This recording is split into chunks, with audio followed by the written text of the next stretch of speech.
Muy buenos días, estimados alumnos. Bienvenidos a una clase más del curso de castellano. El día de hoy el tema que vamos a desarrollar es el verbo. Esta es una clase especialmente para los alumnos del quinto de secundaria. Muy bien, vamos a iniciar el desarrollo de nuestra clase, el verbo. El verbo, como tú sabes, es una categoría importante, ¿no? Es la categoría que tiene más accidentes gramaticales. Vamos a definir al verbo según los aspectos básicos de la gramática, según la semántica, según la morfología, según la sintáctica y según la lexicología. ¿Qué nos dice la semántica acerca del verbo? ¿Qué nos dice? La semántica define al verbo como aquella palabra que expresa acción, pasión, estado y existencia. Eso es el verbo. Por ejemplo, tenemos ahí Pedro trabaja. Pedro trabaja está expresando acción. Y Ana ama pasión, ¿no? De esa manera, el verbo tiene su definición semántica. Morfológicamente, el verbo es una palabra variable. Muy bien. ¿Por qué? Porque posee accidentes gramaticales. ¿Cuáles son esos accidentes gramaticales que tiene el verbo? ¿Cuáles son? Son modo, número, persona, muy bien, aspecto, modo, número, persona, aspecto y tiempo. Esos son los accidentes gramaticales que tiene el verbo. Sintácticamente, ¿cuál es la función del verbo en la oración? La función del verbo en la oración es ser núcleo del sintagma verbal y este sintagma verbal es el predicado. Entonces, la función que tiene es el de ser núcleo de un predicado. Lexicológicamente, el verbo es una palabra de inventario abierto. ¿Por qué se dice que es de inventario abierto? Porque existe una lista de verbos, pero a esa lista existente, hoy, mañana, pueden sumarse nuevos verbos. ¿De qué depende?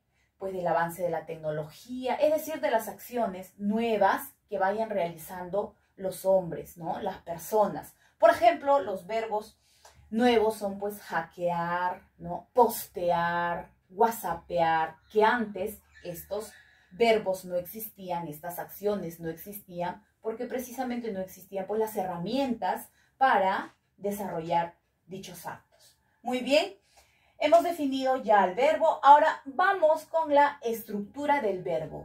Todo verbo consta de dos partes. Todo verbo tiene dos partes. Una raíz y una desinencia. ¿Cómo vas a obtener la raíz de un verbo? Lo primero que tienes que trasladar el verbo a su infinitivo. Vamos a ver, por ejemplo, te dan el verbo, vamos a trabajar con el verbo modelo, ¿no? El verbo amar. Entonces te dicen, yo amo, amo, amo. Lo primero que tienes que hacer para ubicar la raíz es trasladar al verbo a su infinitivo. Infinitivo, aquellas terminaciones, raíces verbales que terminan en ar, ir. Aquellas raíces verbales que terminan en ar pertenecen a la primera conjugación. Aquellas que terminan en a la segunda conjugación. Y aquellos que terminan en ir a la tercera conjugación. Por lo tanto, traslado amo a su primera conjugación, amar. Ahí está, amar. Luego de haber trasladado al infinitivo, quito la terminación ar, ir, dependiendo, ¿no? Por ejemplo, amar, le voy a quitar la terminación ar. Y lo que queda es la raíz. Am sería la raíz de amar. A esta raíz la voy a combinar con todas las desinencias posibles, ¿no? Con todas las formas posibles. Siempre teniendo a la primera persona, a la segunda, a la tercera dentro de nuestra cabecita. Entonces, yo amo. Tú amas, él ama, nosotros amamos, ustedes aman, ellos aman.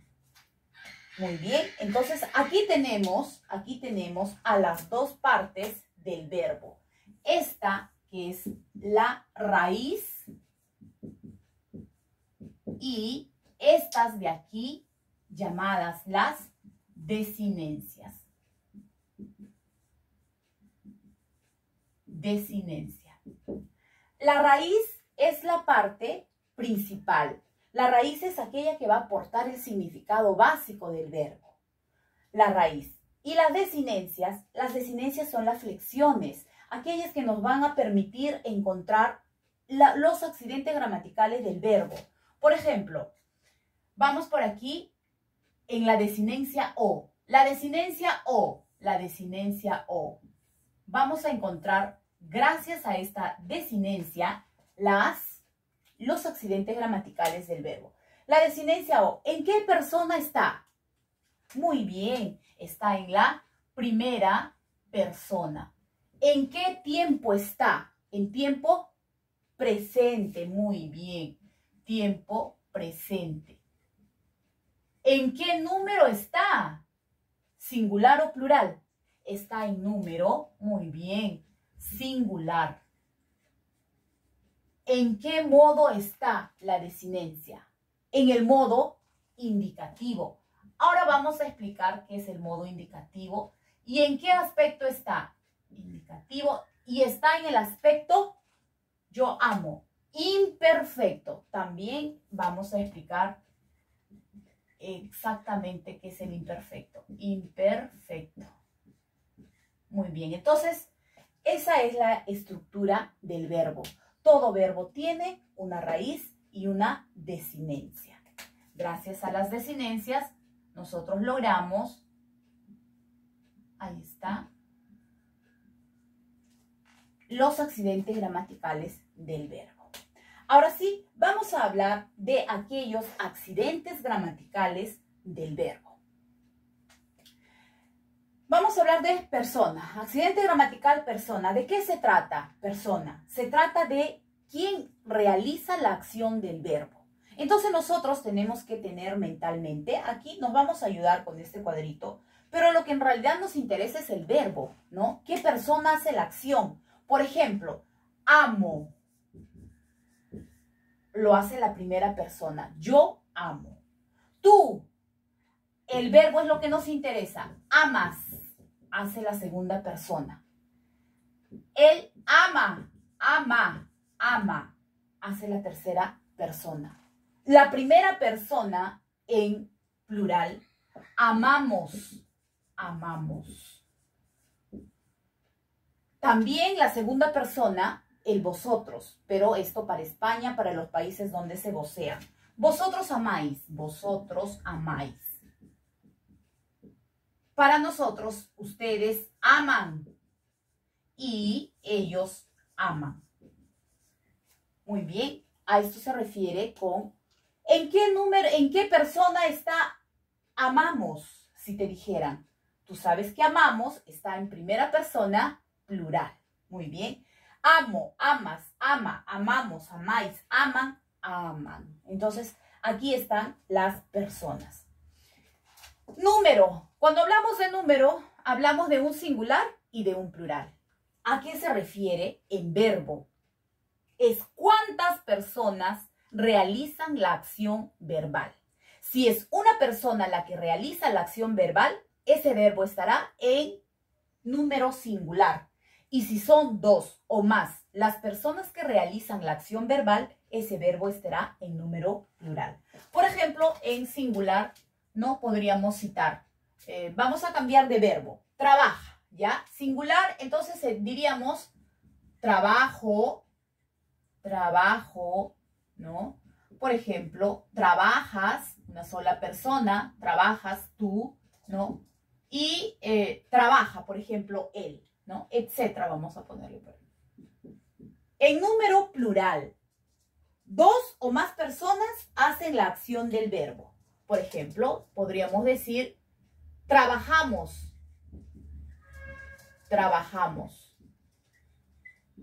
Trabajan ellos. Muy bien, a eso se refiere el número.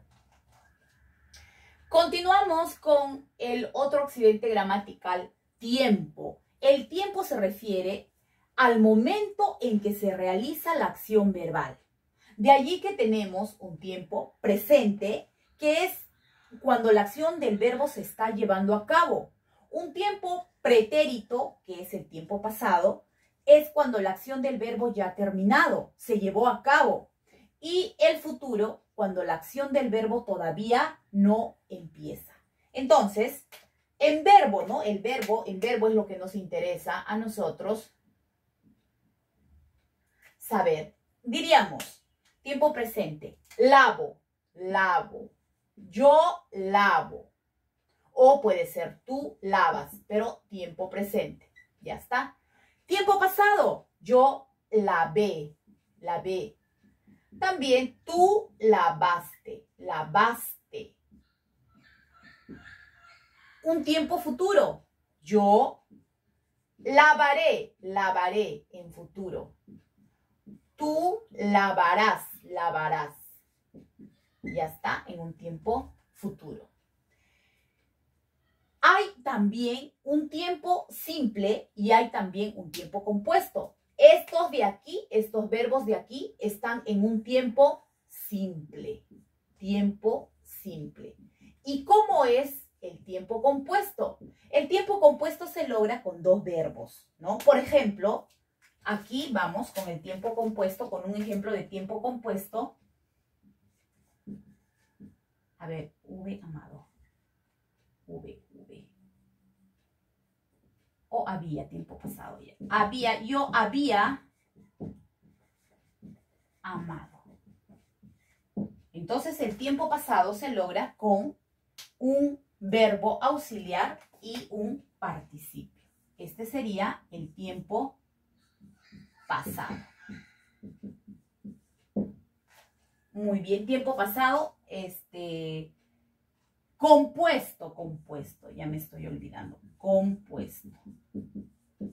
El tiempo compuesto. Muy bien, pasamos a modo. Modo se refiere a la manera como se lleva a cabo la acción verbal. Existen tres modos: el modo indicativo, el modo subjuntivo y el modo imperativo. El modo indicativo expresa una acción real y objetiva, una acción que puede estar presente en los tres tiempos: en el pasado, en el presente y en un futuro. En el pasado la acción se hizo, la acción se realizó. En el presente la acción se está realizando y para el futuro hay la seguridad de que la acción se va a realizar. Entonces, son, por ejemplo, en el modo indicativo, yo lavo, lavo, lavo. Para un futuro, lavaré, tengo la seguridad de lavaré. Y en un pasado, lavé. Sería el modo indicativo. Acuérdate que el modo indicativo expresa acción real y objetiva, ¿no? El modo subjuntivo, en cambio, el modo subjuntivo va a expresar una acción como un deseo, como una posibilidad. Puede que la acción se realice, pero puede que también la acción no se realice. Es decir, que no hay una seguridad como sí lo hay en el modo indicativo, ¿no? Como para que se entienda mejor, el modo indicativo, lavaré. Haya o no haya agua, lavaré. Ya, muy bien. Se entiende que la acción es real y objetiva. En cambio, en el modo subjuntivo, expresa un deseo, una posibilidad. ¿Y cómo expresas una posibilidad? En verbo.